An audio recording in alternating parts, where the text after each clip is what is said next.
إن الحمد لله نحمده ونستعينه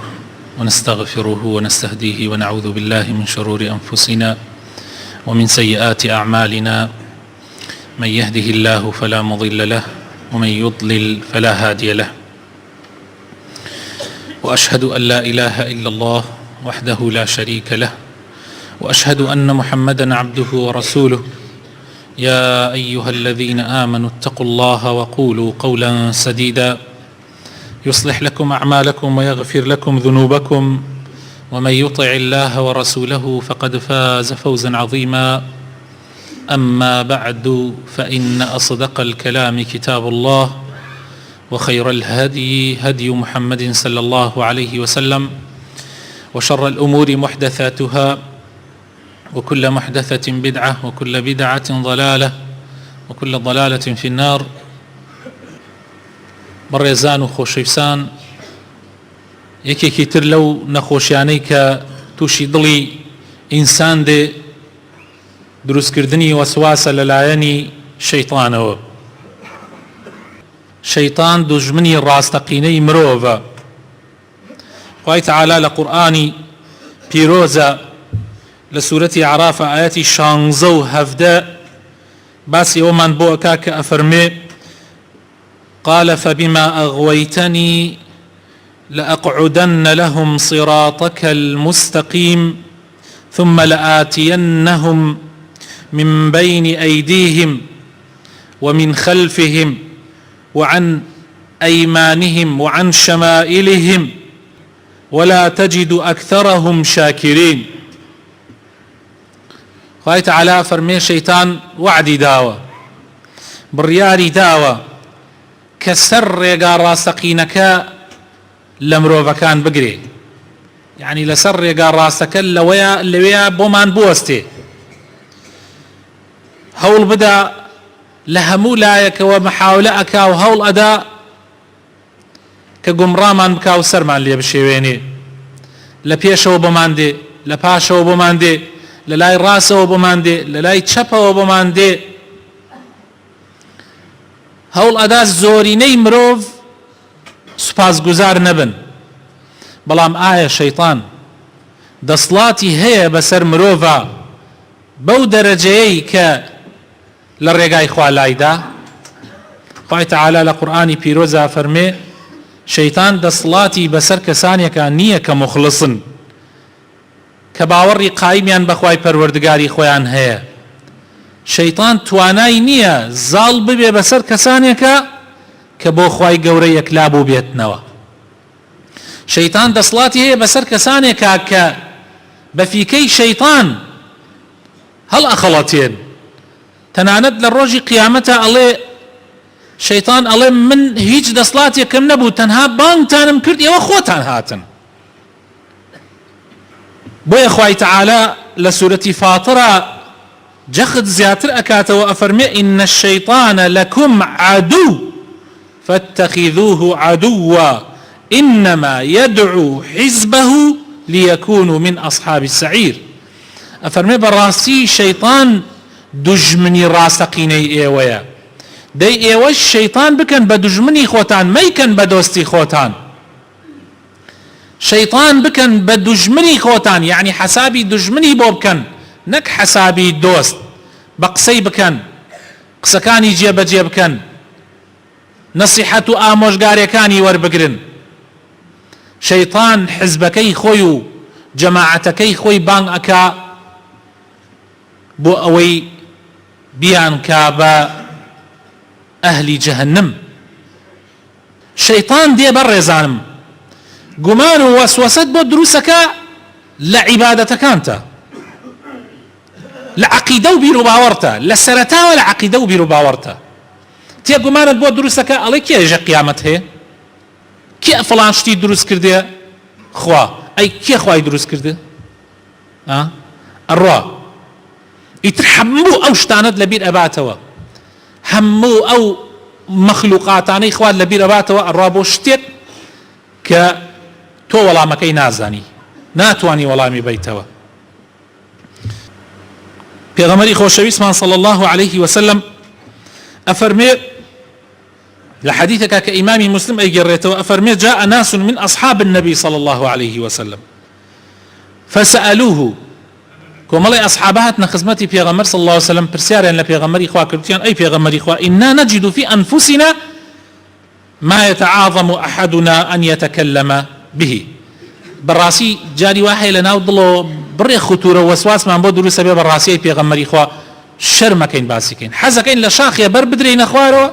بس أو قمانا ما بودرو سنبه بيغمر إخوة صلى الله عليه وسلم فرمي وقد وجدتموه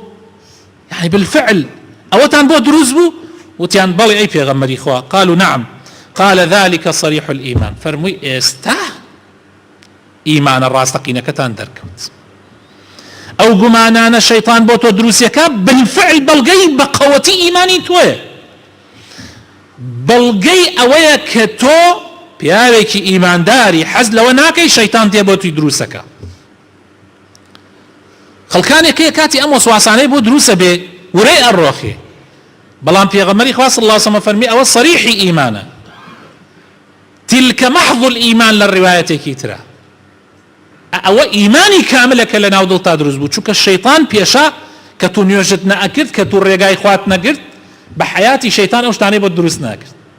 بس إيساك بوي بإيمان دار بوي ببياويكي باش شيطان دي أوشتانات بو دروسك أو بلغي إيمان داري توي بطاقت مبا ماوەیەکی کەمە و نامێنێت بەس ئەبێت چارە سەرەکانی بزانی جاری وا هەیە دێ لە نیەت تاشت بۆ دروستەکە لە نیەت یعنی گومانێکت بۆ دروستەکە ئەڵێت تۆ نیەتی نوێژت نەهێنا بەخوا نیەتی دەست نوێژەکەت باش نەهێنا لە نیەتەکە تا گومانت بۆ دروستەکە یا ئەو نوێژەت کرد نیەتت خوا نەبوو برادەرێکم لەگەڵا بوو لە 89 کاتەنی لە مەعهەد بووین نوێژی سنەتی نەئەکرد ئەموت بۆ نوێژ ناکەی ئەیوت ئەبێتە ڕیا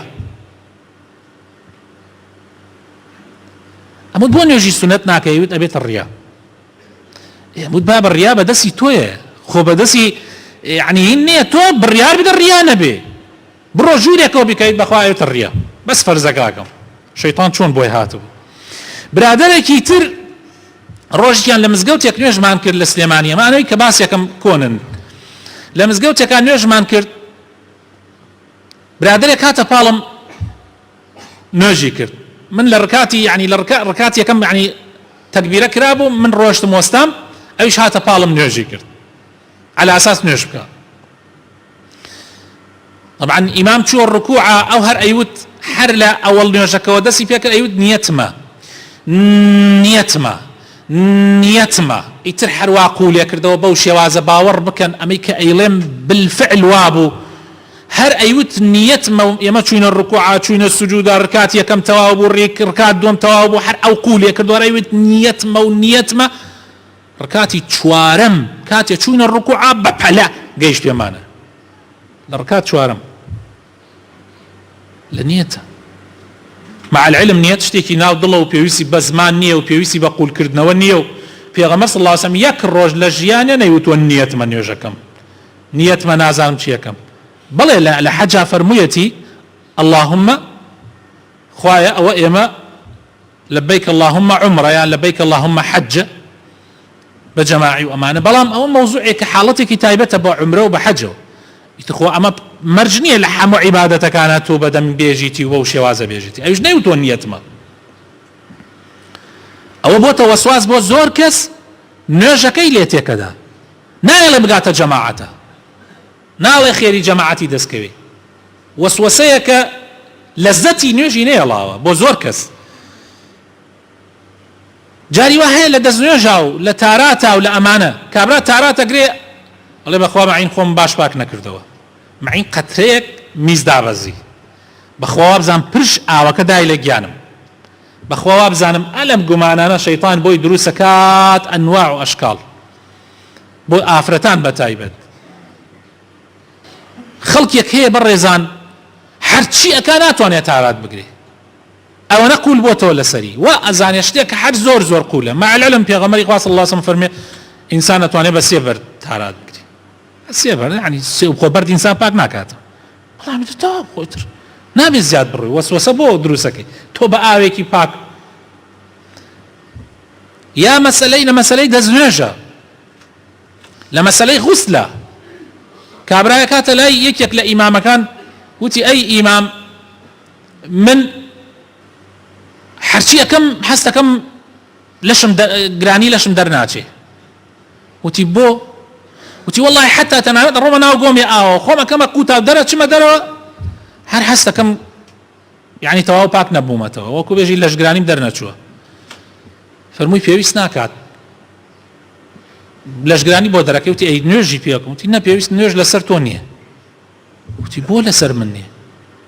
چۆن نوێژ لەسەر من نییە؟ وتی لەبەرەوەی تۆ شێتیش هیچ لەسەری نییە، چکە تۆ عاقڵ نیت، تۆ بڕۆیتە ناو گۆمێکەوە خۆ بکەیتە قوتا دەرچی بڵێ وەڵای گیانم تەر نەبووە لەشگرانیم دەرنەچووە. ئەمە شێتیە، ئەمە جۆرێکە لە جۆرەکانی شێتی. ڕۆژێکیان چون سەردانی هەندێک تەلەبەمان کرد لە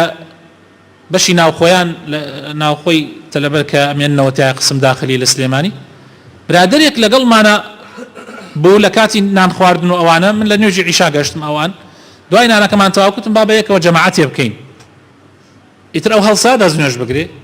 تر ئێمەش دەمەتەقەیمانە کرد ئەوانە تقریبەن 3 چارەک زیاتر سەعاتێ بگرەگەیش سەعاتێ هەر چاوەڕێکمان نەهاتەوە. وتیان مامۆستا نوێژەکەمان بکەین. وتم خەینە چاوەڕێی فڵان نەکەین. وتیان مامۆستا چاوەڕێی نایە ئەو نایەتەوە. من بۆ؟ وتم بۆ؟ وتیان بەخوا ئەو سەعات و نیمە زیاتری پێچێ بۆ دەستنوێژی عیشا. یعنی قەیناوتم بۆ؟ وتیان وەڵڵای ئیتر هەر وایە وەسوەسەیە ئەوانە. ئەیوتم ئەگەر خۆی بشە وتی خۆی بشوە هەرچی تەلەبەمانەیە بێ ئاوا بێ ئەو ڕۆژە کە ئەو خۆی بشوە. لا حول ولا قوة إلا بالله. شي مصيبتك أما مع العلم پیغمبر صلى الله عليه وسلم بچوار گوێل ئاو خۆی شۆردووە غوسلی بچوار گوێل ئاو دەرکردووە یعنی بە مەسینێک بەیەک مەسینە غوسلی کردووە و بە گوێلێکیش دەستنوێژی گرتووە. ئەو پیغمبر صلى الله عليه وسلم پیغمبر خوا صلى الله عليه وسلم أفرمي إنه سيكون في هذه الأمة قوم يعتدون في الطهور والدعاء. فرمووی لەم ئومەتە کۆمەڵە خەڵکانێک دروستە بن لە ئاخر زەمانە زیادە ڕەویەکەن لە دەستنوێژە زیادە ڕەویەکەن لە دوعایە. خۆی یەک جار فەرزە کاتێک دەستنوێژەکەی لەم چاوە بشۆ یەک جار دەستت بشۆری یەک جار فەرزە سونەتەکەش 3 جارە 2 جار و 3 جارە. کەسێ وتی ئەگەر بیکەمە 4 جار فەرمووی زیادە ڕەویت کرد ئەگەر بیکەم بە 4 جار زیادە ڕەویە یعنی نهایەتەکەی 3 جارە. يعني هەندێک کەسەیە هەر ئاوات دەسی پیاتێری و ئەیداتە بەر بۆ ڕێکە و ئەگەر ڕۆژی 5 جار دەستنوێژ بگرێت 10 جار بیگرێ ئەو هەرواکە مع العلم یەک تۆز ئاوەکەیتە دەستا و تەواو دەستێکی پیاتێری یعنی شتەکە قوول نییە. ئەمە شەیتانە ئەو وەسوەسانە دروستەکە. وەسوەسە لە کاتی نوێژە دروستیەکە جاری وا هەیە شەیتان بۆ ئینسان ئەڵێ وەڵا نیەتەکەت باش ناهەڵدۆکە و کابرایی کە باسم کرد یعنی تو دەست کردێتە نوێژ ئەڵێ مەسحی سەرت نەکرد مسحی سرت نکرد مشغول تکه حتی آخر نوێژەکە لێ وەڵام مەسحی سەرت نەکرد باش پات نەشۆرد چی ئەوێ و کەلپەلا ها لە بەرتا قەترێک پیسی لێی نەداوە ئیتر هیچ لەزەت نوێژ نامێنێ هیچ بیری لای خوا هەر نامێنێ بەس بیر لەوە ئاکاتەوە کە چی کرد و چی. مع العلم نوێژ بۆ ئەوەیە کە تۆ لەگەڵ خوایە ڕەبت ببی تەواو هیچ خۆت مەشغول مەکە بۆ. ئیتر طبعا هەیە لە حەجە هەیە لە عومرەیە حەجە کات ئەڵێ بەخوا ماعین حەجەکەمان فرە مەزبوط نەبوو عومرە کات گومانی هاتیە شەو هەڵەسێ بۆ شەو نوێژیک شەیتان گومانی بۆ دروستەکە لە خێرکردنە ئەڵێ بەخوا ماعین نیەتم فرە باش نەبوو لە معاملاتە حتى تەنانەت برا پیاوێک هەبوو هەموو جارێ هات یەقەی من یەگرت لە کفری هەموو جارێ ئەی مامۆستا بەخوا ئەو ڕۆژە تەلاق هاتەتە مێشکمە لە ناو خەیاڵ خۆمەوە زانیشتەکەم تەلاق داوە لێم بێزەهین بووە و ئیسا هەرچیە کەم ناتوانم لەگەڵ خێزانمە هەستەکەم تەلاقم داوە. برا خۆ معقولە ئەمە تۆیکەی ئەی خۆ تۆ خەیاڵە دێتە کفریشەکەی جاری وایە بە خەیاڵە دێتە کفرێک دێتە خەیاڵتە ئەی معقولە تۆ کافر بی بە چییە ئینێک دێتە مێشکتە. قەناعەتم پێ کرد دوای چەند ڕۆژێکی ترە ماتۆی مامۆستا بەخوا ئەو نیەتە هاوردم معین هاتە خەیاڵمە مامۆستا تۆ باش گوێم بۆ بگرە ئێمە وەسواسە بەڕاستی ئەمە مشکلەیە. چارەسەرەکەی چییە؟ چارەسەرەکەی ئەوەیە طبعا پێغەمبەری خوا صلی الله علیه و سلم فەرمێ ما أنزل الله داء إلا وأنزل له دواء وكو إمام بخاري جريتوا يعني هيك نخوشيك نية إلا دواي هي أم نخوشيش دواكي تشيا بريتيا لمانا واز لوسواسك بيني پشتیتی هەڵکەی حسابی بۆ نەکەی وتی سەرت مەسح نەکردە بڵێ با هەر مەسحم نەکردی وتی بەخوا فاتیحەکەت باش نەخوێناوە بڵێ با نەمخوێناوێ هەرچەند جارێکە و شەیطان وازت لێ دێنێ زۆر ئینسان زۆر قورئان بخوێنێ کردەوەی جوان زۆر بکە مەشغوڵ ئەوە بێ نەک بڕوا مەشغوڵ وەسواسە و شتە وردەکان بێ پشت بەخوای گەورە دوعا بکە داوا بکە خوای تەعالا ئەم نەخۆشیتە لە کۆڵ کاتەوە ئەگەر تووشت بوو بێ طبعا گومانی تیانە گشتمان وەسوەسەی شەیطان لەناو دڵمانە دروست ئەبێ بەس هەیە قولێکاتەوە هەیشە الحەمدولله چارەسەرێکە آية الكرسي زور بخواني آية الكرسي چارەسەرە سورة فاتحة سورة فاتحة چارەسەرە براینا قل هو الله احد قل اعوذ برب الفلق قل اعوذ برب الناس بخواني بسر خوتا يعني بخواني تسر آوة بخويتوا آوكا زۆر گرنگیدان بە ذکرەکانی ئێواران و بەیانیان کە پێغەمبەر صلی الله علیه وسلم خوێندوێتی و فێرمانی کردووە مەژبی خوێنین بەیانیان بڕێ ذکرمانەیە ئێواران بڕێ ذکرمان هەیە مثلا لەوانە ئەوانەی وا ئێستا باسم کرد آية الكرسي و قل اعوذ برب الفلق و قل اعوذ برب الناس و قل هو الله احد بڕێ ذکری تریشە ئینسان بیخوێنێ زۆر بەسوودە خوای تعالی لە قورئانە ئەفەرمێ وإما ينزغنك من الشيطان نزغ فاستعذ بالله زۆر گرنگە ئینسان هەر کاتێک گومانێکی بۆ دروست بوو بێژە أعوذ بالله من الشيطان الرجيم إنه هو السميع العليم بەڕاستی خوای گەورە بیسەرە و زانایە لە حەدیثی ترا هاتووە پێغەمبەری خوا صلی الله عليه وسلم پرسیاریان لێ کرد دەربارەی وەسوەسە فەرمووی پەنا بگرە خوا و بیر و باوەڕی خۆت بڵێ آمنت بالله ورسوله بڵێ ئیمانم هێنا بەخوا و پێغەمبەرەکەی ئیمامی نەوەوی ڕەحمەتی خوای لێ بێ ئەفەرمێ هەندێک لە عولەما فەرموویانە کاتێک وەسوەسەت بۆ دروست ئەبێ ئەم ذکرە بخوێنە ڕائەکا خۆی شەیطان بڵێ لا إله إلا الله لا إله إلا الله لا إله إلا الله ئیتر تەواو ئەگەر تۆ لەگەڵ خوایە ڕاستکەی نامێنێت خوای بۆ خاتر ناوجوانەکانی خۆت ڕەحمان پێ بکە هیدایەتمان بدە نوری ئیمان خردڵەکانمانەوە یا ڕەبی خوایە دامەزراومان بکە لەسەر دیندارێتی لەسەر ئیسلامەتی وەسوەسە و دوو دڵی لەناو دڵمان دەرکە یا ڕەبی خوایە لەوانە بین کەوا زاڵ ئەبین بەسەر شەیطانە قد نایلین شەیطان زاڵ ببێ بەسەرمانە یا ڕەبی خوایە بۆ خاتر ناوجوانەکانی خۆت بۆ خاتر ئیسمی عەظەمی خۆت یا رب العالمین لەسەر دیندارێتی دامەزراومان بکە ماڵ و مناڵمان دامەزراو بکە خێزان و مناڵەکانمان دامەزراو بکە ڕحم بە دایک و باوکمان بکە ڕحم بە برا و خوشکانمان بکە یا ڕەبی کێشەکانمان چارەسەر بکە یا ڕەبی هەر مسلمانێک پێویستی بە دوعای خێرە یا ڕەبی خوایە من لەم شوێنەوە داوای دوعای خێری بۆ ئەکەم ئەگەر نەخۆشی هەیە نەخۆشەکەی شیفا بدەیت بە تایبەتی ئەو نەخۆشەی کە داوای دوعای خێریان لێ کردوین یا ڕەبی خوایە هەر کەسێ نەدارە ڕەحمی پێ بکەی هەر کەسێ قەرزارە ڕەحمی پێ بکەی یا ڕەبی هەر کەسێ کێشەیەکی خوایە کێشەکەی چارەسەر بکەی یا ڕەبی خوایە فەساد و خراپە لە وڵاتمان دەرکەی یا ڕەبی هەر کەسێ خراپە ئەبێ بۆ ئەم وڵاتە هیدایەتی بدەی ئەگەر هیدایەت وەرناگرێ خوایە لە کۆڵمانی کەیتەوە یا ڕەبی هەر کەسێ حەزەکە گەنجانی ئەم وڵاتە سەر لێ بشێوێنێ یا ڕەبی و دەردی خۆیەوە مەشغوڵی بکەی یا ڕەبی خوایە کاربەدەستانی ئەم وڵاتە بەرەو ڕێگای باش بهێنی یا ڕەبی خوایە تەرەقی بە دینی ئیسلام بدەی ئاڵای ئیسلام هەردەم شەکاوە بێ لەناو کوردستانە و سەر هەموو وڵاتانی تری ئیسلامیشە ئامین ئامین يا أيها الذين آمنوا اتقوا الله ولتنظر نفس ما قدمت لغد واتقوا الله إن الله خبير بما تعملون خۆشەویستەکانم ئەم مانگەی کە ئێمە تیایەین مانگی شعبانە مانگی شعبانیش خۆشەویستەکانم پرسیاران لە پێغەمبەر کرد صلی الله عليه وسلم بۆ ئەوەندە لە مانگی شعبانە وەکو ئیمامی نەسائی ئەیگەڕێتەوە شێخ ئەلبانیش ئەفەرمێ حەدیسەکە صحیحە بۆ ئەوەنە تۆ لەم مانگە بە ڕۆژوو ئەبی پێغەمبەری خوا صلی الله عليه وسلم فەرمووی ئەمە مانگێکە خەڵک لێی بێ ئاگان هەر بین ڕەجەب و ڕەمەزانە لەم مانگەیە کردەوەکان بەرزە بێتەوە بۆ لای خوای تەعالە بۆیە تایە بە ڕۆژوو طبعا کردەوەی ئینسان ڕۆژانە بەرزە بێتەوە هەفتانە بەرزە بێتەوە ساڵانەیش بەرزە بێتەوە ڕۆژانە لە نوێژی بەیانیانە و لە نوێژی عەسرە هەفتانە لە پێنجشەممەیە لەسەر جمعە بۆیە پێغەمبەر صلی الله علیه وسلم تایە ڕۆژووی گرت و ڕۆژی پێنجشەممە ولا ساڵانەیشە لە مانگی شعبانە لەبەرەوە فرسەتە ئەم مانگە ئینسان هەرچەندێک تایە بە ڕۆژووی پێغەمبەری خوا صلی الله علیه وسلم لە هەموو مانگەکان جگە ڕەمەزان لە هەموو مانگەکان زیاتر لە مانگە ڕۆژووی گرتووە و ئەو حەدیسەش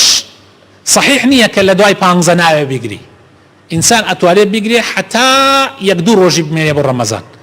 بەپێی توانای خۆی هەر کەسێک چەنە توانای هەیە خۆی گەورە ڕەحمان پێ بکە عیبادەتەکانمان لێ وەربگرێ